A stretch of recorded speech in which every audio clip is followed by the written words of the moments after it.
Bajo. Good morning. Good morning po, sir. Hi. Sir, napatawag niyo na po ba si Ambassador Wang Silian regarding po dun sa Ayungin incident, sir? Well, we have called him many times. The DFA will have to decide to formalize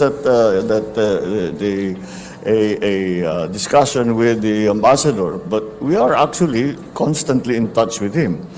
I think we have already made our position very clear. We have made our objections to some of the actions that were undertaken by the maritime forces of the PLA.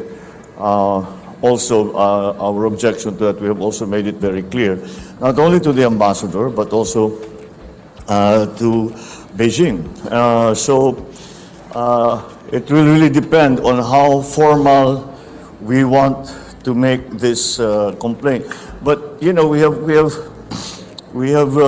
how many? We have over 100 already protests.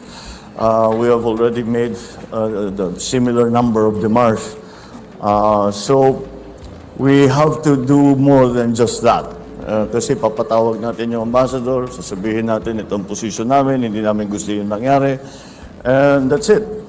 But we have to do more than that, so we are. So we're doing more than just that. Sir, just a quick follow-up. Do you think, sir, it was an armed attack? Kasi, sir, Was it an armed attack, sir? Kasi, It's not armed. Walang pumutok. Sir, Hindi bakit tayo tinutukan ng baril. Sorry, sir.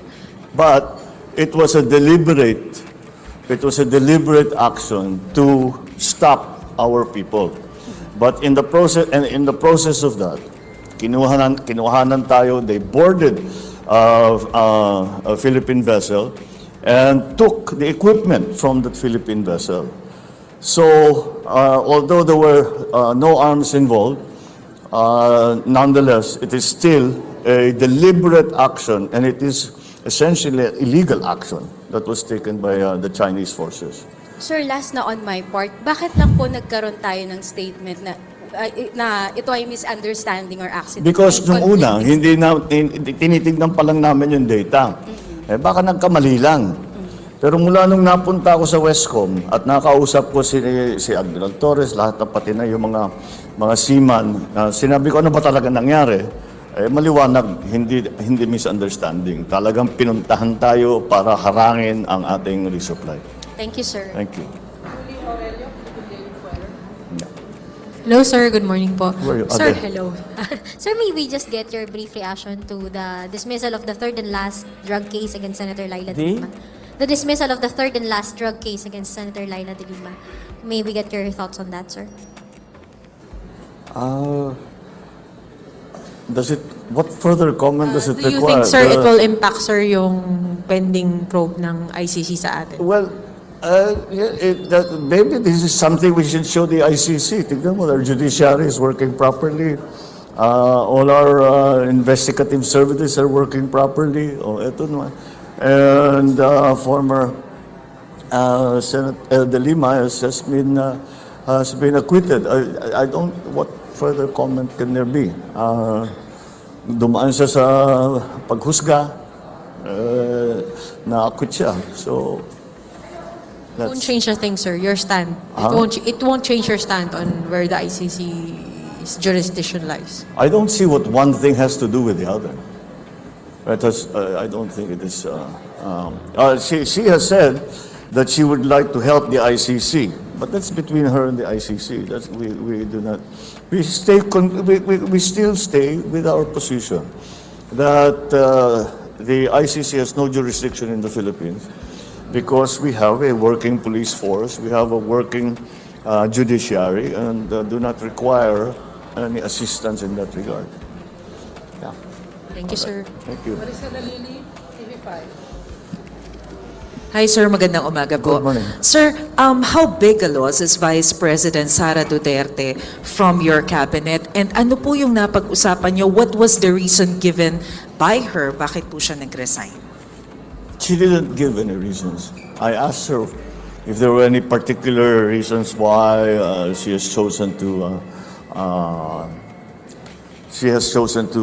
resign from the Department of Education and from the NTF-LCAC. And she said, wag na lang natin pag-usapan. So, I did not force the issue. Well, you know, we have to carry on. And the Department of Education is quite possibly, arguably, the most important department because education is that important. So, no matter the change of leadership within the department, we still have to carry on. So, we are now, today is, I will probably be able, I would like to be able to announce the appointment of the new Deputy Secretary by the end of the week. Sir, ilan po yung kinoconsider natin? Ba't kayo nagugulat? We cannot leave it open. Ang importante yung trabaho nila. We cannot just leave it like that na nakatiwangwang dun sa na walang sekretary. Kaya't minamadali ko lahat. Sinasabi ko, bigyan niyo ako ng maraming pangalan. Anong gusto natin? What do we need? Tignan natin na mabuti ulit where the status of the DepEd. What is now required? Ano pa ba ang kailangan gawin? So, what do we need? We need an educator? Do we need an administrator? Do we need an accountant? What do we need? And that's what we're trying to determine right now. Good morning, Mr. President. May we get your reaction to the plan of former President Rodrigo Duterte, Mayor Sebastian Duterte, and Congressman Paulo Duterte to run for Senator in 2025 and the plan of Mayor Baste to seek the presidency in 2028? It's a free country. They're allowed to do whatever it is they want.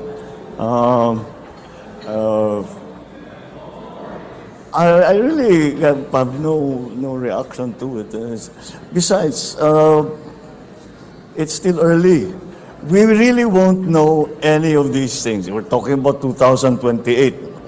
Ang dami pang mangyayari between now and 2028. And the only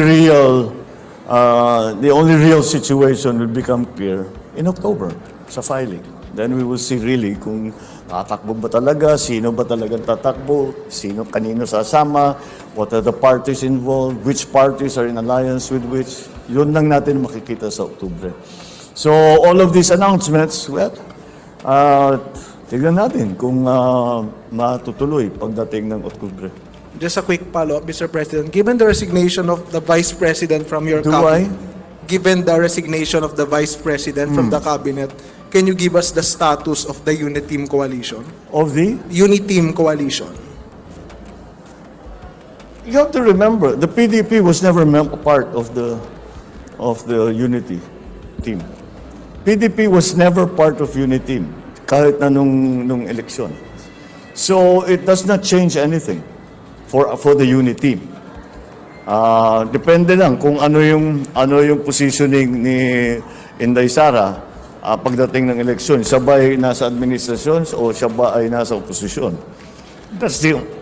That will be the only major determinant. But as the parties involved, pareho pa rin ang unit team. Hindi pa nagbago. Sa hugpong po yata si Ha? Sa hugpong po yata si Sara. Pero hindi, pumasok siya sa lakas. Kusukbo is a local.